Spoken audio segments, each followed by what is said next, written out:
के उत्पत्ति क्रम का वर्णन और विष्णु की महिमा।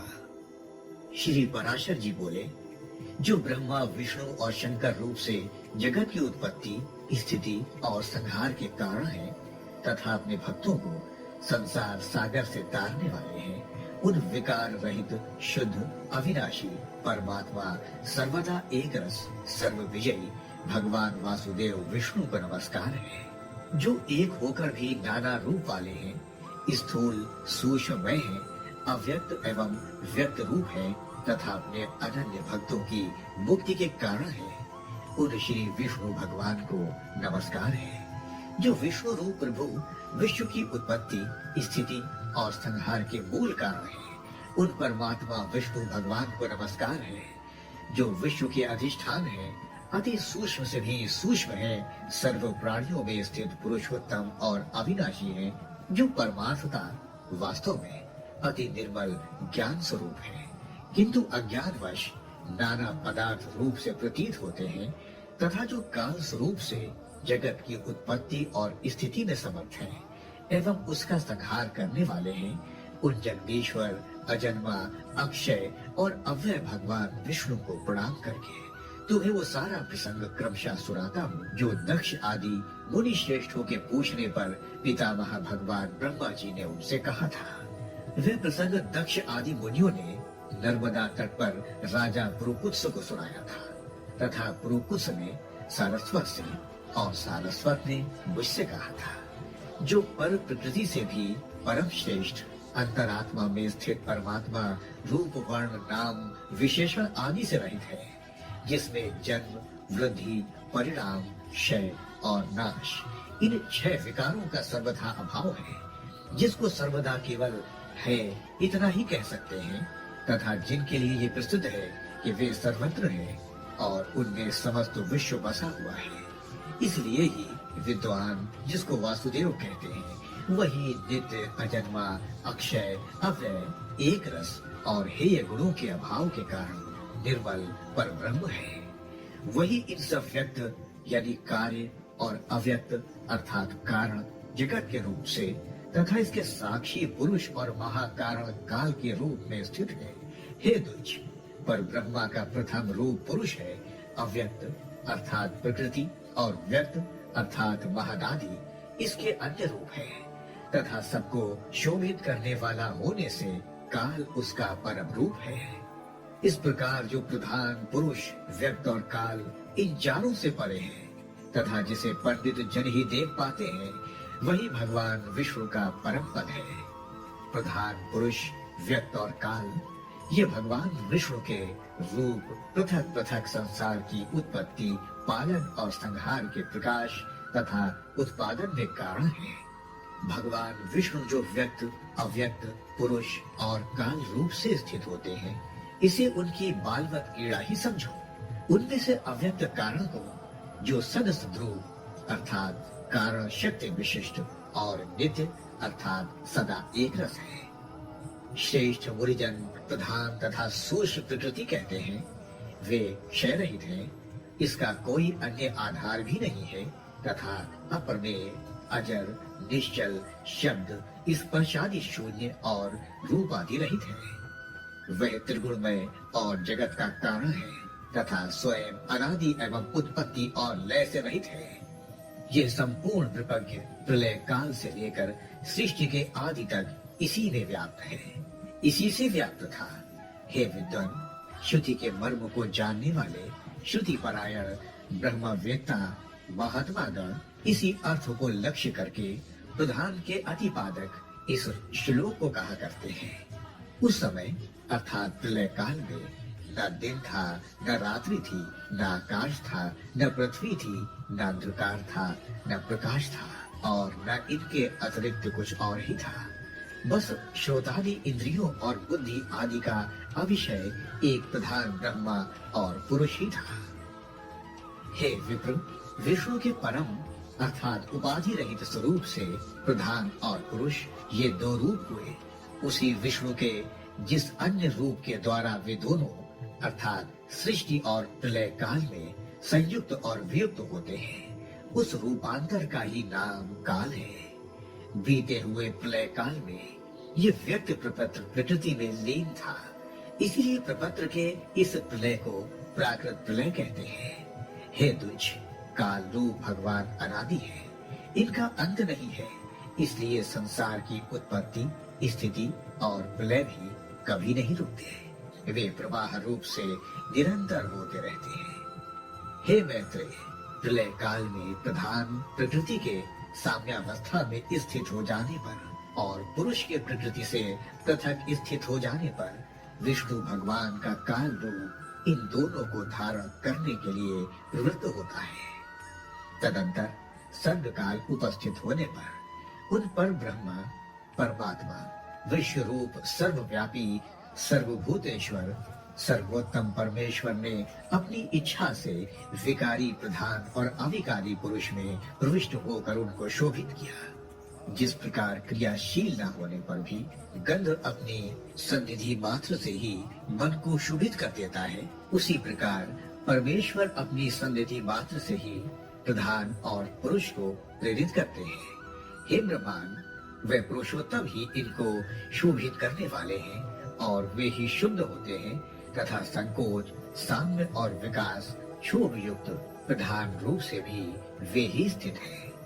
ब्रह्मादि समस्त ईश्वरों के ईश्वर को विष्णु ही समिष्टि व्यष्टि रूप ब्रह्मादि जीव रूप तथा महत्व रूप से स्थित है। हे द्विज श्रेष्ठ, सर्ग काल के प्राप्त होने पर गुरु की साम्य अवस्था रूप प्रधान जय विष्णु के क्षेत्रज्ञ रूप से अधिष्ठापित हुआ तो उससे महतत्व की उत्पत्ति हुई। उत्पन्न हुए प्रधान तत्व ने आवृत किया। महतत्व सात्विक, राजज्ञ और तामस भेद से 3 प्रकार का है, किंतु जिस प्रकार बीज छिलने से संभाव से ढका रहता है, वैसे ही ये त्रिविध महतत्व प्रधान तत्व से सब ओर व्याप्त है। फिर त्रिविध महतत्व से ही वैकारिक अर्थात सात्विक, तेजस और तामस भूतादि 3 प्रकार का अहंकार उत्पन्न हुआ। हे महामुने, वे त्रिगुणात्मक होने से भूत और इंद्रिय आदि का कारण है और प्रधान से जैसे महतत्व व्याप्त है, वैसे ही महतत्व से वे अर्थात अहंकार व्याप्त है। भूतादि नामक तामस अहंकार ने विकृत होकर शब्द तन्मात्रा और उससे शब्द गुण वाले आकाश की रचना की। उस भूतादि तामस अहंकार ने शब्द तन्मात्रा रूप आकाश को व्याप्त किया। फिर शब्द तन्मात्रा रूप आकाश ने विकृत होकर स्पर्श तन्मात्रा को रचा। उस स्पर्श तन्मात्रा से बलवान वायु हुआ, उसका गुण स्पर्श माना गया है। शब्द तन्मात्रा रूप आकाश ने स्पर्श तन्मात्रा वाले वायु को आवृत्त किया है। फिर वायु ने विकृत होकर रूप तन्मात्रा की सृष्टि की। वायु से तेज उत्पन्न हुआ है, उसका गुण रूप कहा जाता है। स्पर्श तन्मात्रा रूप वायु ने रूप तन्मात्रा वाले तेज को आवृत्त किया। रस तन्मात्रा वाले जल को रूप तन्मात्रा में तेज ने आवृत्त किया। जल ने विकार को प्राप्त होकर गंध तन्मात्रा की सृष्टि की, उससे पृथ्वी उत्पन्न हुई है, जिसका गुण गंध माना जाता है। उन आकाशादि भूतों में तन्मात्रा है, अर्थात केवल उनके गुण शब्दादि ही है, इसलिए वे तन्मात्रा अर्थात गुण रूप ही कहे गए हैं। तन्मात्राओं में विशेष भाव नहीं है, इसलिए उनकी अविशेष संज्ञा है। वे अविशेष तन्मात्राएं शांत, घोर अथवा मूल नहीं है, अर्थात उनका सुख, दुख या मोह रूप से अनुभव नहीं हो सकता है। इस प्रकार तामस अहंकार से ये भूत तन्मात्रा रूप सर्ग हुआ है। 10 इंद्रियां तेजस अर्थात राजस अहंकार से और उनके अधिष्ठाता देवता वैकारिक अर्थात सात्विक अहंकार से उत्पन्न हुए कहे जाते हैं। इस प्रकार इंद्रियों के अधिष्ठाता 10 देवता और 11वां मन वैकारिक अर्थात सात्विक है। हे द्विज, त्वक, चक्षु, नासिका, जिह्वा और श्रोत, ये पांचों बुद्धि की सहायता से शब्दादि विषयों को ग्रहण करने वाली 5 ज्ञानेंद्रियां हैं। हे मैत्रेय, वायु अर्थात गुदा, उपस्थ अर्थात लिंग, हस्त, पाद और वाक, ये 5 कर्मेंद्रियां हैं। इनके कर्म मल मूत्र का त्याग, शिल्प, गति और वचन बतलाए जाते हैं। आकाश, वायु, तेज, जल और पृथ्वी, ये पांचों भूत उत्तरोत्तर क्रमशः शब्द, स्पर्श आदि 5 गुणों से युक्त है। ये पांचों भूत शांत, घोर और मूढ़ हैं, अर्थात सुख, दुख और मोह युक्त हैं। अतः ये विशेष कहलाते हैं। इन भूतों में पृथक पृथक नाना शक्तियां हैं, अतः वे परस्पर पूर्णतया मिले बिना संसार की रचना नहीं कर सके। इसलिए एक दूसरे के आश्रय रहने वाले और एक ही संघात की उत्पत्ति के लक्ष्य वाले महत्व से लेकर विशेष पर्यंत प्रकृति के इन सभी विकारों ने पुरुष से अधिष्ठापित होने के कारण परस्पर मिलकर सर्वथा एक होकर प्रधान तत्व के अनुग्रह से अन्न की उत्पत्ति की। हे महाबुद्ध, जल के बुलबुले के समान क्रमशः भूतों से बढ़ा हुआ वह गोलाकार और जलचर स्थित महान अन्न ब्रह्म रूप विष्णु का अति उत्तम प्राकृत आधार हुआ। उसमें वे अव्यक्त स्वरूप जगतपति विष्णु व्यक्त हृदय गर्भ रूप से स्वयं ही विराजमान हुए। उन महात्मा हृदय गर्भ का सुमेरु उलय अर्थात गर्भ को ढकने वाली झिल्ली, अन्य पर्वत जरायु अर्थात गर्भाशय तथा समुद्र गर्भाशय रस्था। हे विप्र, उस अन्न में ही पर्वत और दीप आदि के सहित समुद्र, ग्रहगण के सहित संपूर्ण लोक तथा देव, असुर और मनुष्य आदि विविध प्राणी वर्ग प्रकट हुए।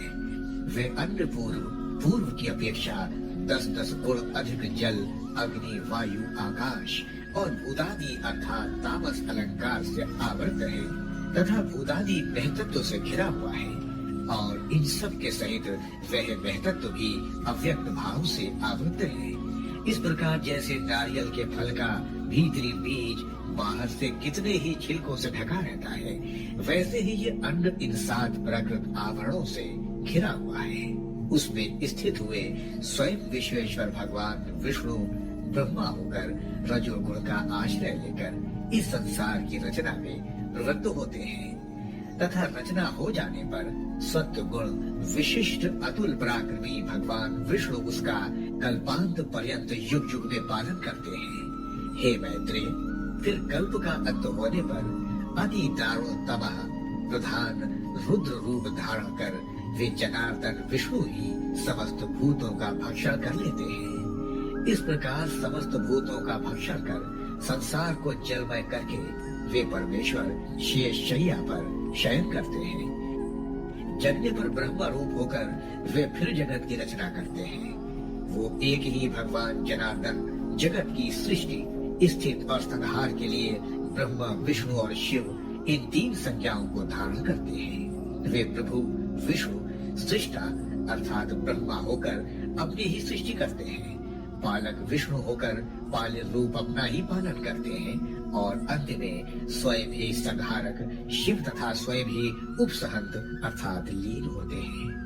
पृथ्वी, जल, तेज, वायु और आकाश तथा समस्त इंद्रियां और अंतःकरण आदि जितना जगत है सब पुरुष रूप है, और क्योंकि वे अव्यय विष्णु ही विश्व रूप और सब भूतों के अंतरात्मा है, इसलिए ब्रह्मादि प्राणियों में स्थित सर्गादिक भी उन्हीं के उपकारक हैं।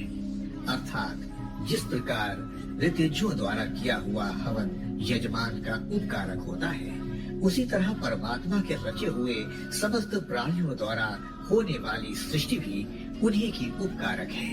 वे सर्वरूप श्रेष्ठ, वरदायक और वरेण्य अर्थात प्रार्थना के योग्य भगवान विष्णु ही ब्रह्मा आदि अवस्थाओं द्वारा रचने वाले हैं। वे ही रचे जाते हैं, वे ही पालते हैं, वे ही पालित होते हैं तथा वे ही संहार करते हैं और स्वयं ही संहत होते हैं।